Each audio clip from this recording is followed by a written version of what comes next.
ustedes no estaban. Pero bueno, gracias al Señor porque nos da esta oportunidad de congregarnos para escuchar su palabra y así alimentar nuestras almas. El sermón del día de hoy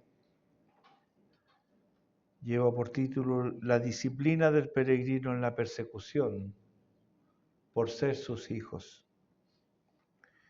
Y el texto es el que se leyó en Primera de Pedro, capítulo 4, los versículos 17 al 19.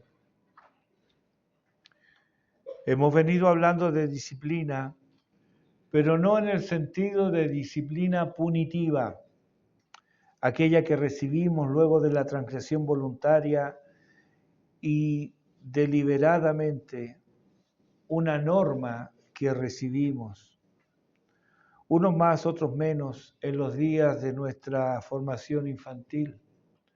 Cuando niños muchas veces recibimos esta disciplina punitiva, que significaba, ¿verdad? Porque transgredimos algo que se nos dijo, no lo hagas. Bueno, esta no es la disciplina de la que venimos hablando.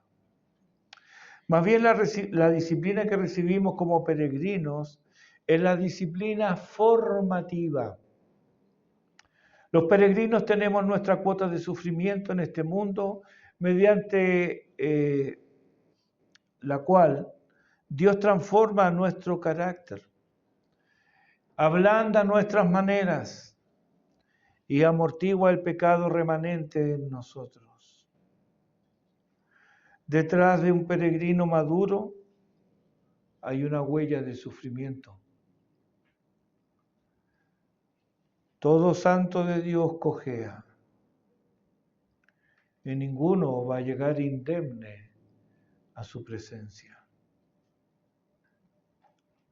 Job capítulo 5 versículo 7 dice: como las chispas se levantan para volar por el aire, así el hombre nace para la aflicción. Si el hombre nace para la aflicción y esto es consecuencia de la caída, ¿por qué no buscar refugio en las tormentas de la vida? ¿Es sabio sufrir toda una vida sin buscar alivio, sin tener consuelo, sin buscar un hombro donde llorar, un refugio donde descansar de la pesada carga que la aflicción impone? ¿Y dónde hallaremos tal refugio? ¿Dónde encontrar ese alivio eterno, ese consuelo permanente, ese hombro amigable? ¿Dónde hallaremos tal refugio? Los santos del Antiguo Testamento como Job no lo vieron, pero le fue concedido por revelación del Espíritu que el bendito Goel vendría. Y él lo que hace es clamar al patriarca sumido en el sufrimiento, las frases que aún hoy calan en los corazones de los peregrinos afligidos, aunque fueron dichas hace miles de años atrás. Job capítulo 19, los versículos 25 al 27 dice: yo sé que mi Redentor vive.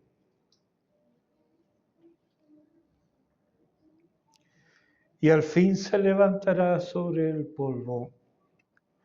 Y después de deshecha esta mi piel, en mi carne he de ver a Dios, al cual veré por mí mismo. Y mis ojos lo verán, y no otro. Bendito sea Dios. Él vino, el Redentor vino, y Él dijo: venid a mí todos los que estáis trabajados y cargados, y yo os haré descansar. Así que, ¿quieres hallar descanso para tu alma afligida? Tu Redentor, el Santo de Israel, el Señor de la Iglesia te dice: Llevad mi yugo sobre vosotros y aprended de mí, que soy manso y humilde de corazón. Si bien todos los hombres sufren, no todos sufren con un propósito divino. Sufrir por el pecado en esta vida y sufrir por la eternidad sin consuelo no es atractivo para ti, ¿verdad? ¿Qué harás entonces? Te diré lo que debieras hacer. Ven a Cristo y serás liberado del sufrimiento eterno. Y en esta vida gozarás de su simpatía, su consuelo, su compañía. Serás perdonado y contado entre los santos, porque Él también dijo, al que a mí viene, no le echo fuera. Ten en cuenta que serás librado del tormento eterno, no del sufrimiento terreno. Y aunque parte de ese sufrimiento será por causa del pecado remanente en cada cual, con todo, Dios lo usará para nuestro bien y para su gloria. Conoceremos la pobreza, la enfermedad, la ingratitud, las pérdidas y la partida de seres queridos. Pero tendrás el auxilio divino. Él mullirá tu lecho de dolor, te consolará en la ingratitud, te dará mucho más de lo perdido y te reunirás con los que partieron con Él en reunión gozosa, sin fin, plena y eterna. Apocalipsis 21:4 dice, enjugará Dios toda lágrima.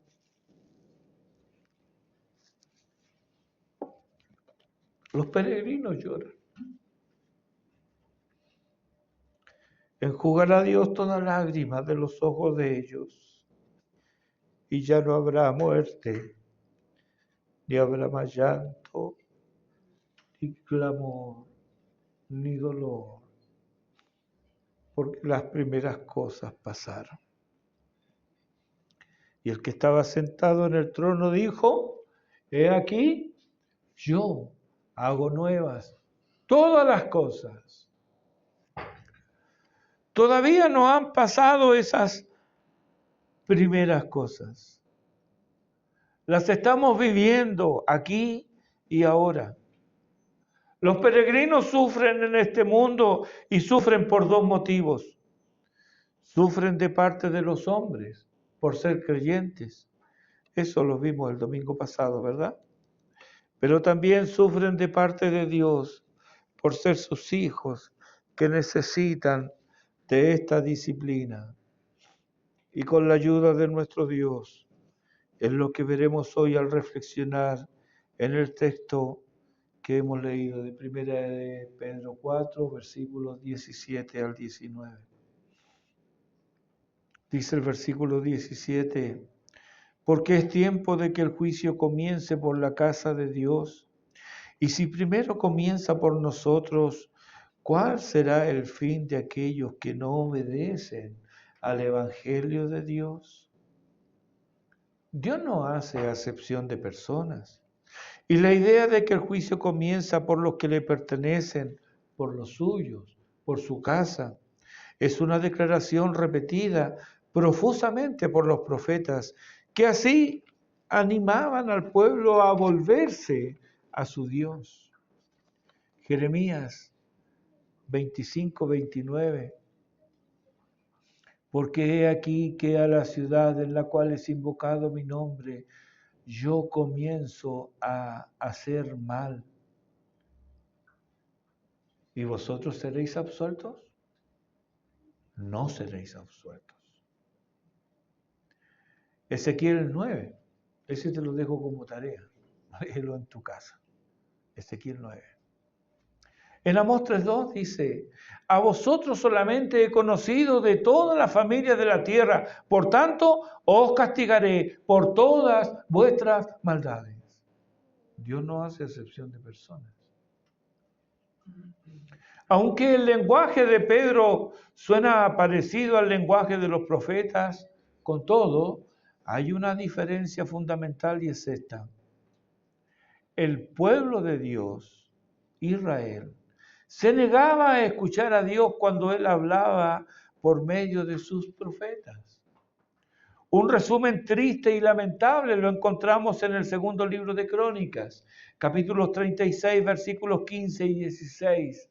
Dice ahí el cronista, y Jehová, el Dios de sus padres, envió constantemente palabra a ellos por medio de sus mensajeros, porque Él tenía misericordia de su pueblo y de su habitación. Mas ellos hacían escarnio de los mensajeros de Dios y menospreciaban sus palabras, burlándose de sus profetas, hasta que subió la ira de Jehová contra su pueblo y no hubo ya remedio. Pero, aunque las actitudes de los corazones de Israel y los nuestros sean distintos, no es motivo este para alabar a nuestro Dios.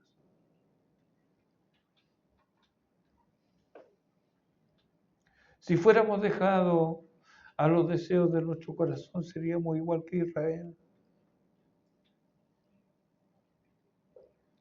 Pero bendito sea Dios, que Él nos da su gracia para que nos volvamos a Él día tras día. Por eso es que Él nos invita a volvernos a Él, día tras día, porque necesitamos eso. Nuestros corazones son atolondrados y van tras lo que nos edifica.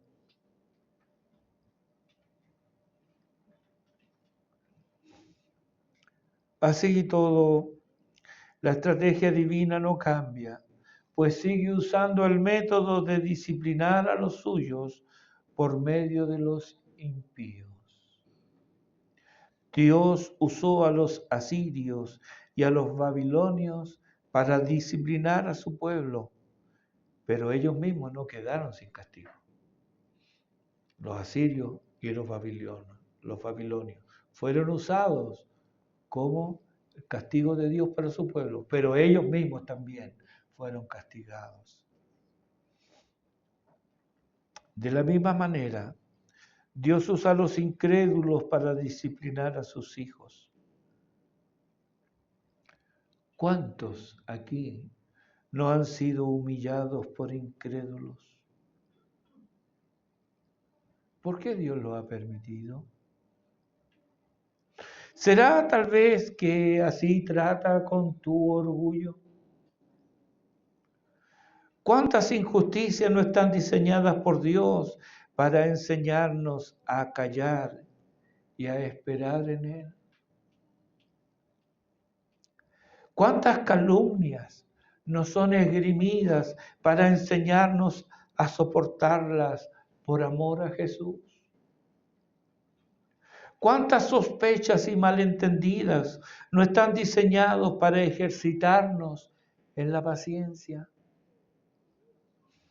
Ah, hermanos, que Dios nos dé ojos para ver su obrar, para ver su mano en estas circunstancias adversas, para que podamos decir en medio de estas circunstancias, Señor, es tu mano, es tu mano.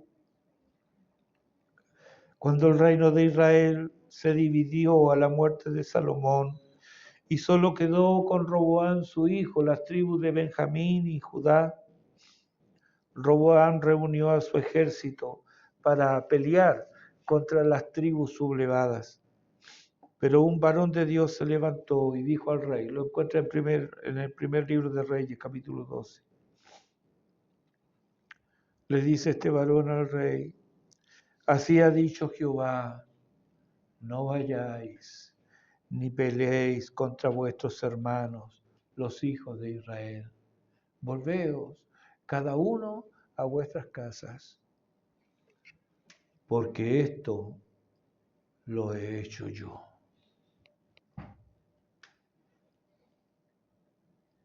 ¿Cómo? Se sublevaron 10 tribus. Desconocieron la autoridad del rey y eligieron otro rey. Esto lo he hecho yo.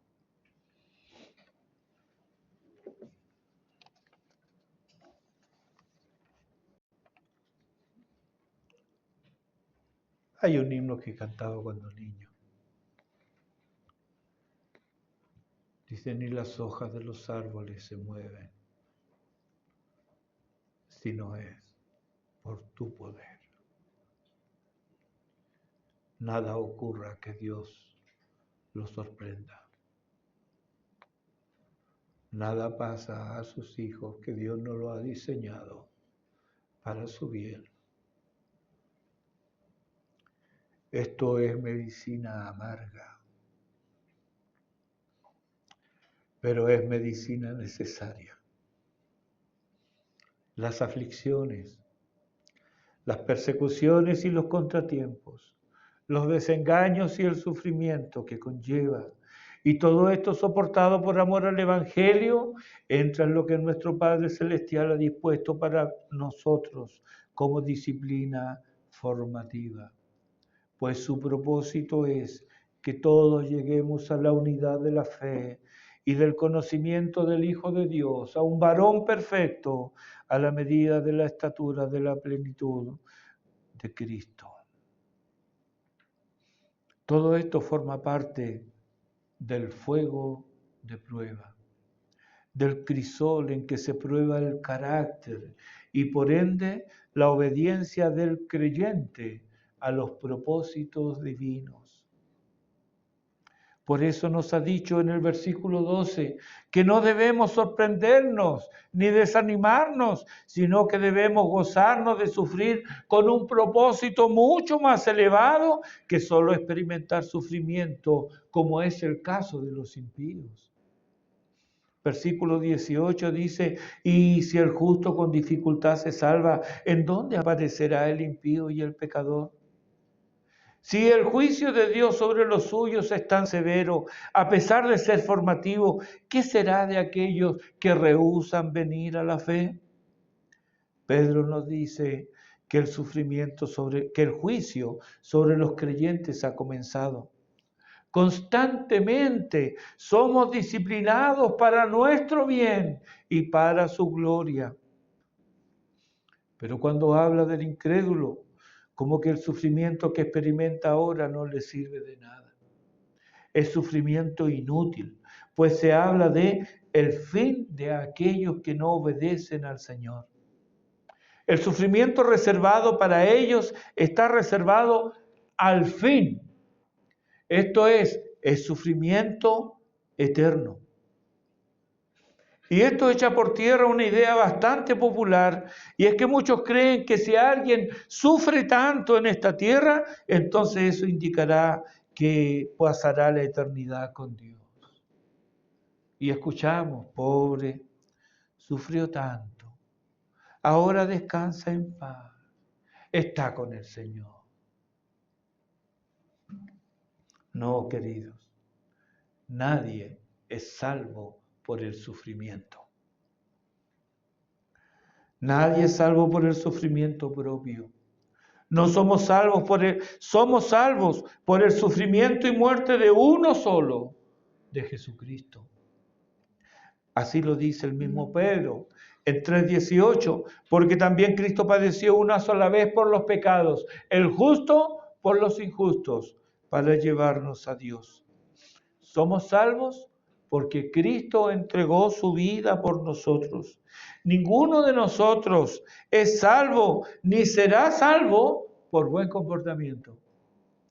Recordemos aquí Efesios capítulo 2, los versículos 8 y 9, porque por gracia sois salvos por medio de la fe. Y esto no de vosotros, pues es don de Dios, no por obras, para que nadie se gloríe. Teniendo claro entonces que nuestra salvación es por gracia, ¿qué quiere decir el apóstol con si el justo con dificultad se salva? Bueno, primero, no está diciendo o poniendo en duda que los elegidos del Señor todavía no sean salvos, ¿no? Lo que afirma es que el proceso de la salvación no carece de dificultades, antes bien abunda en ellas. No habla aquí de la justificación, de la obtención de la salvación, habla del proceso, de lo que corresponde a la santificación, del doloroso proceso que conlleva los continuos sacrificios y exposición a purificaciones para que se desprenda de nosotros toda la escoria y quede solo el metal precioso. Pues, aunque en cada uno hay evidencia de maldad suficiente para llevarnos a un continuo arrepentimiento, también hay resabios de maldad que se nos han pegado en nuestro conflicto permanente con el mundo, con el diablo y con nuestra propia concupiscencia. Al mal que cada uno llevamos, se nos añade cada día más el mal que se nos pega. Señor, ten misericordia de nosotros. Qué necesidad de ir al Señor para que Él tenga misericordia de nosotros. Porque no se trata solamente del pecado remanente en nuestras vidas, sino del pecado que se nos pega cada día de nuestras vidas. Las Sagradas Escrituras nos dicen que sin santidad nadie verá al Señor. Hebreos 12:14. También nos dice que en la ciudad de Dios no entrará ninguna cosa inmunda. Pero también nos dice, y bendito sea su nombre, que Dios es poderoso para guardarnos sin caída y presentarnos sin mancha delante de su gloria con gran alegría. Judas 24. Entre ambas declaraciones, la imposibilidad de que entre en su presencia ninguna cosa inmunda por un lado, y el hecho, sí hermano, hecho, no posibilidad, el hecho de presentarnos sin mancha delante de Él por el otro, está la bendita obra de santificación, obrada permanentemente en nuestras vidas por el bendito Espíritu de Dios. Es así entonces que el sufrimiento del peregrino, aquí y ahora, tiene por finalidad sacudirle de todo aquello que a Dios no le agrada y que Él aborrece. El problema no es el cónyuge inconverso. No.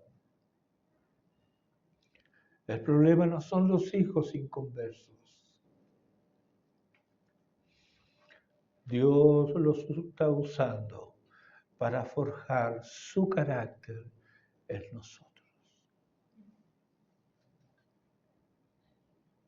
Están siendo usados por Dios para formar en ti y en mí la imagen de su bendito Hijo.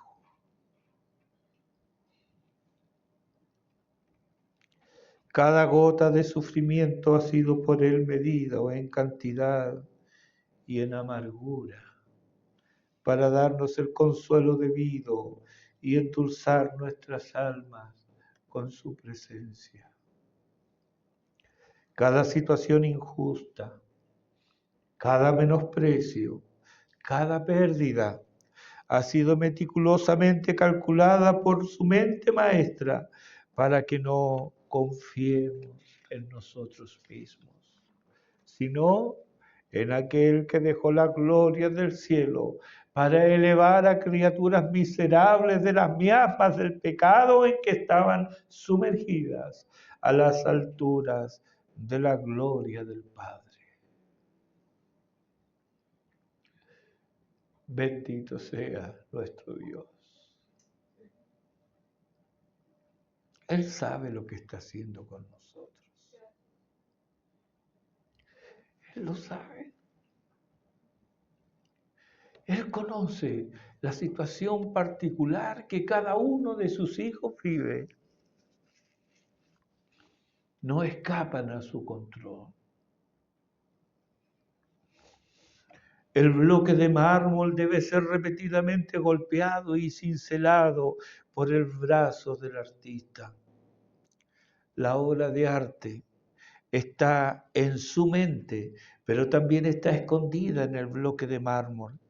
Sus golpes aquí y allá parecen no tener sentido para el observador casual, pero el escultor sabe dónde debe golpear y qué pedazo de la estructura debe salir. Y así, día tras día, aquí y allá, el bloque de mármol pierde la forma que tenía cuando salió de la cantera y comienza a esbozarse la figura antropomórfica. Luego de poco más de 2 años de trabajo, de cincel y martillo, Miguel Ángel finaliza su obra. Y ahí, para la admiración de la posteridad, posa el David varonil, exquisito en sus formas, de más de 5 metros de altura. Antes era solo un bloque de mármol de las canteras de Carrara. Pero luego del trabajo constante, de golpes del cincel y martillo, una obra de arte aparece. Un poema. Dios te ha tomado de la cantera de la humanidad caída. Nada hay atractivo en sí mismo en ninguno de nosotros, pero Dios tiene en mente su obra, que hará y será la admiración de las huestes celestiales. Un pecador salvado de pura gracia, portando la imagen del Hijo de Dios. ¡Qué gloria! Gracias entonces demos a Dios por el cincel y por el martillo. Efesios 2:10 dice, porque somos hechura suya. Hechura es poema, somos su poema. Creados en Cristo Jesús. Entonces, finalmente, hermanos, ¿cuál debe ser la actitud del peregrino ante el sufrimiento? Ante la disciplina que Dios nos impone. Versículo 19. De modo que los que padecen según la voluntad de Dios, encomienden sus almas al fiel Creador y hagan el bien.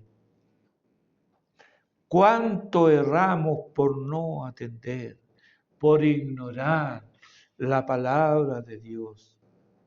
¿Qué bien haríamos a nuestras almas si recordáramos y creyéramos tan solo este texto? De modo que los que padecen según la voluntad de Dios encomienden sus almas al fiel Creador y hagan el bien. Veamos algunas cosas que espero aprendamos aquí.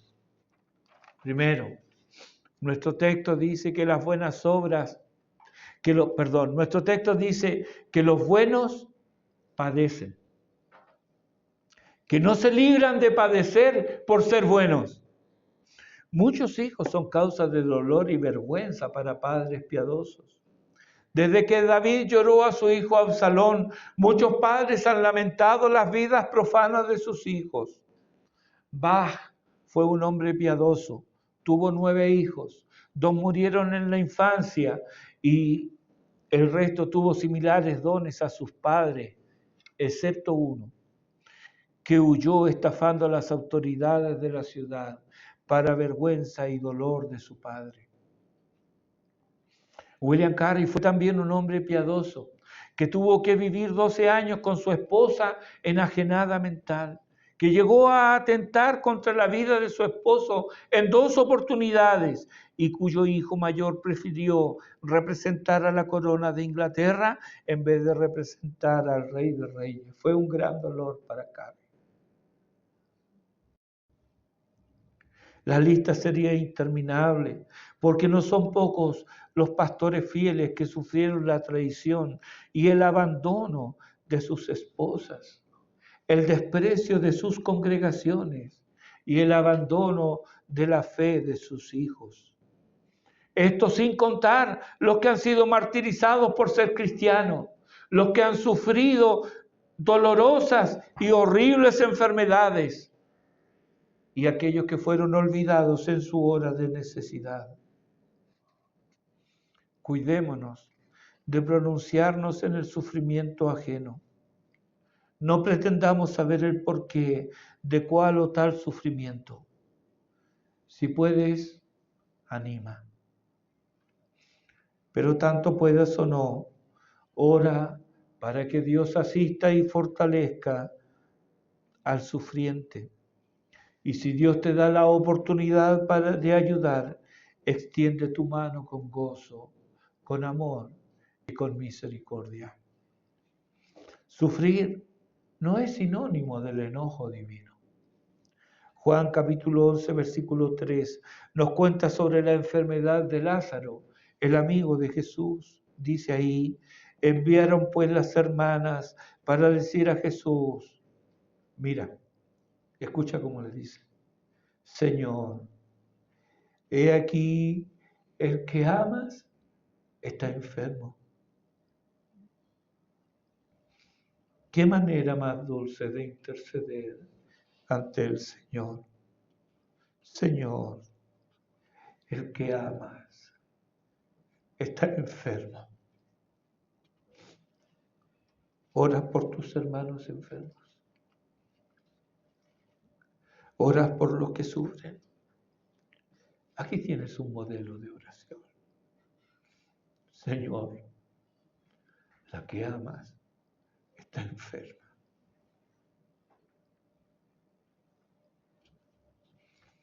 Segundo, la exhortación del versículo 19 va dirigida a los que sufren conforme a la voluntad de Dios.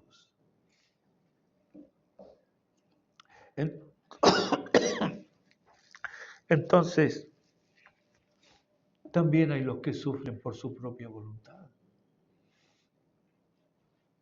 Esto siempre está unido a la desobediencia. Desobedecer a Dios en lo que Él nos manda tarde o temprano nos reportará sufrimiento. Pero este será la cosecha de nuestra siembra. Dios no tiene hijos consentidos. Jeremías 2:19 dice, tu maldad te castigará y tus rebeldías te condenarán. Sabe, pues, y ve cuán malo y amargo es el haber dejado tú a Jehová tu Dios y faltar mi temor en ti, dice el Señor, Jehová de los ejércitos.